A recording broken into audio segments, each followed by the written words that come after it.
As we all probably know by now, Einstein's main objective with his relativity theories, and I stress the word theories, was to eliminate the well-known and documented idea that there was a substance, the ether, that permeated everything and everyone on this earth and was pivotal in trying to explain the true nature of our reality. This was obviously not what the elite controllers wanted, as the ether was, and still is, absolutely free to access if one has the right equipment. By the way, the word equipment also includes you, yourself. But what is the ether? Let's look at its definition in Wikileaks' Believe It or Not. According to ancient and medieval science, ether was also called quintessence, meaning the fifth element, and is the material that fills the region of the universe above the terrestrial sphere. That's the Spaceballs definition. So since Einstein's nefarious Masonic ramblings were published in 1905, the idea of an ether has been relegated to the dark and dusty corner of historical failed research and subsequently intentionally forgotten and suppressed. Or was it? By no coincidence, the plane or planet we live on is named Earth, an anagram for ether. Now, why would the ancients find it so important to name the place we live on after something that doesn't exist? Did you know that AOL, America Online's precursor to Messenger, was called AIMNA, AIMNA, which stands for Ether Intelligent Messaging Network Architecture, owned by Ether Systems Incorporated. Also strange to name a technology and company after something that doesn't exist. As we also know, they love to hide things in plain sight and actually tell us what they are doing in subtle ways. So let's take a look at the world's biggest internet company. Let's search for something on Google. There it is, right there. Right from Google's inception, this little nugget of information has been visible all the time on every search query. But what does it really mean? The second you hit the enter button on Google search, your query starts its long journey to Silicon Valley and back. From your computer, it is sent to your router or to the plug in the wall. From there, it passes through numerous ISPs, servers, and national backbone routes, underneath the Atlantic Ocean through cables, through numerous servers again, and ends up at Google servers in Silicon Valley. It then sorts through the index of trillions of documents, finds millions of answers, collates them into order, bundles them into a package, and then sends it all the way back again, all in half a second. That's pretty impressive, but also pretty improbable. What most people think, as I did, is that the reason these searches come back so fast is because it is cached or saved already in your local area ISP server.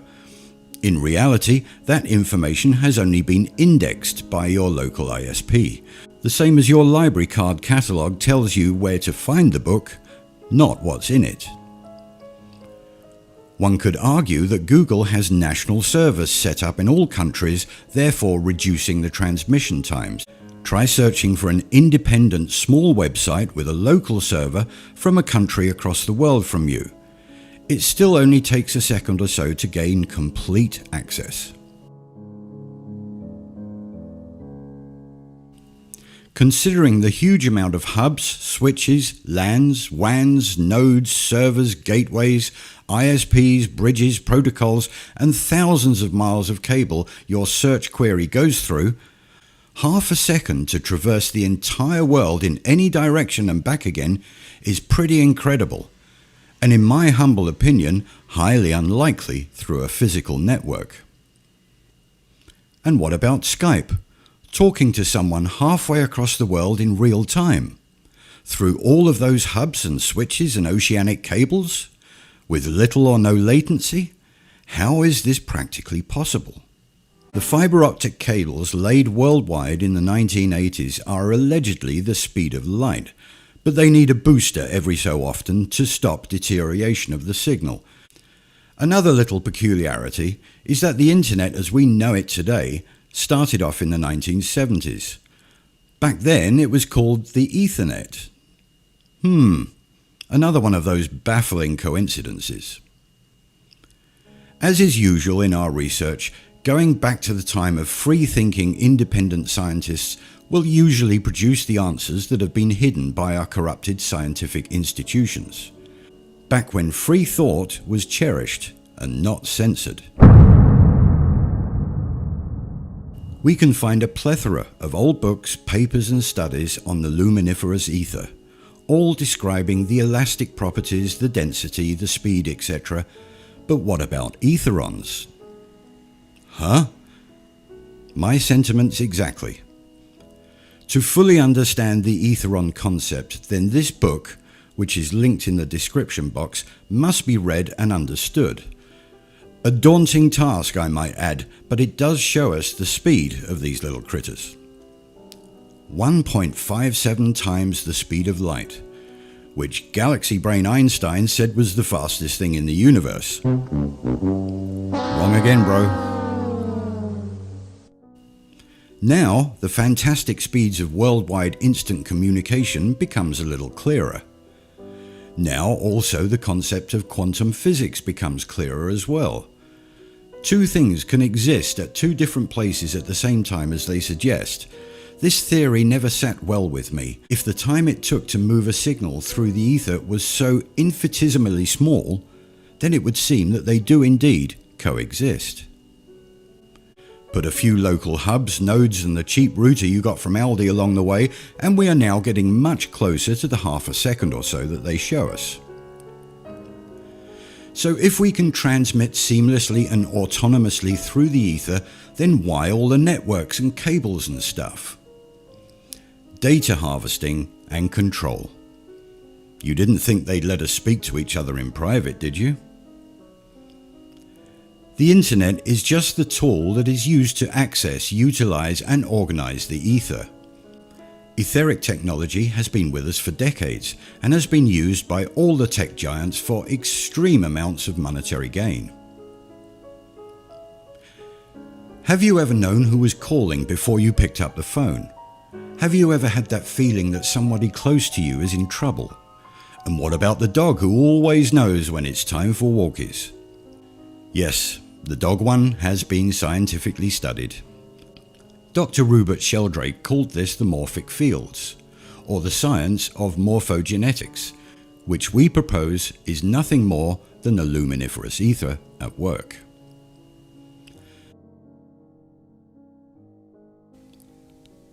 Have a think about this. How many times has your cell phone call been cut off, or keeps breaking up, or just hangs up on its own when the signal becomes weak? How many times does this happen, even though you're just talking to your mate who lives 300 yards away from you? Your phone is using the cell towers we see dotted around. Your router, however, is reading and writing directly to the ether. The amount of data for a simple phone call is just a small fraction of the data transfer needed to stream a high-def movie in real time. So why is one so good and the other not so much? Two different systems. With the advent of app-based phone calls like Skype, WhatsApp, Viber, etc., we saw the gradual transfer of service from network-based communication to ether-based. Did you ever notice that when you do get a good connection on these apps, the quality is way better than the old phone calls? Sometimes it's as if the other person is in the next room. In essence, or quintessence, they are. If the tech giants know about this, then who else knows about it, and who else uses it? Ever wondered how the USGS can detect the epicenter of earthquakes out in the middle of nowhere? Or how about thousands of miles out into the ocean, with pinpoint accuracy?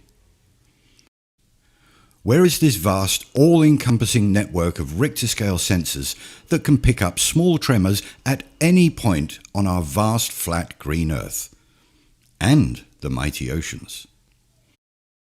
These events are being read directly from the ether with a technology that they've kept very, very tightly hidden from us. Back to good old Galaxy Brain and his main objective.